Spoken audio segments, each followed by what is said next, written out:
तपाईको धेरै सुन्नुपर्छ हैन तपाईले थाहा छ आफ्नै नाम गरेर थाहा छ नि तपाईलाई पहिला आफ्नो घरका भन्नु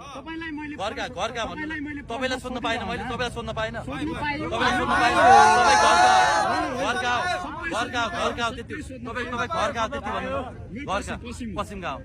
हुम्ला भने हुम्लामा के छ मान सरोवरको इतिहास भन्दिन न मलाई थाहा हुनु पर्यो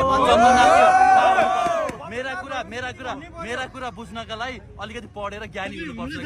म किन गएको छु म हुम्लामै पढेको हुम्लामै हुर्केको मान्छे हो सर्के गाडमा आगो लागेको त को गएको थियो तिमी गएको थियौ सर्के गाड भने आगो लागि कहिले भएको थियो भन न तिमी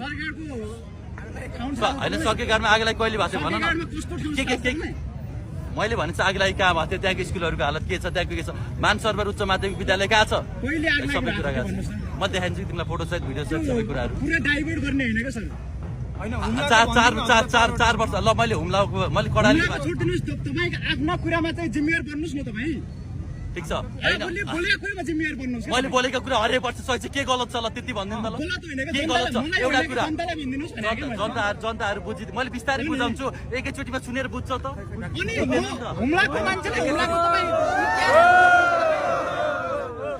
एकैचोटिमा बुझ्दैन म बिस्तारै बुझाउँदैछु गाजाको बारेमा बुझाउँदैछु मान्छे होइन के म नेपाल भनेको थाहा छ हजुरहरूलाई नै भनेको पढाउँछु त मैले समाचारमा देखिएका भन्नु त हुम्लाको बयान गर्दै हुनुहुन्छ बुझ्नु होइन मेरो बुवाले पढाएको कुनै स्कुलमा थाहा छ मेरो बुवाले छोडिदिनुहोस् तपाईँले पढाउनु भयो पढे भन्दै हुनुहुन्छ हुम्ला तपाईँले हैन पत्रकार थियो राम्रोसँग क्वेशन विषयलाई डाइभर्ट गर्नु भएन नि त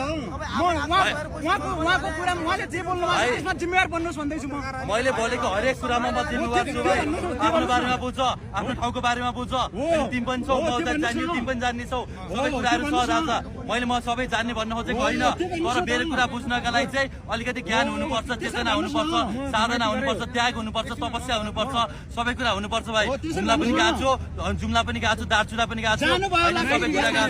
सबै कुरा गएको छु त्यहाँको कुराहरू मानसरोवर कैलाश पर्वत सबै कुराहरू बुझेर आएको छु होइन मैले जुम्ला झापाको शिव चताचीदेखि लिएर तराईकोदेखि लिएर हिमालदेखि लिएर सबै कुरा पढेर आएको छु भाइ तिम्रो गाउँको शिलाजितदेखि तिम्रो गाउँको होइन यो यात्रासम्म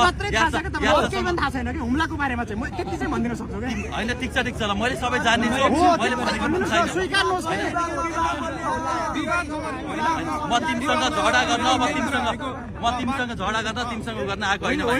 यति कुरा बुझिराख ल धन्यवाद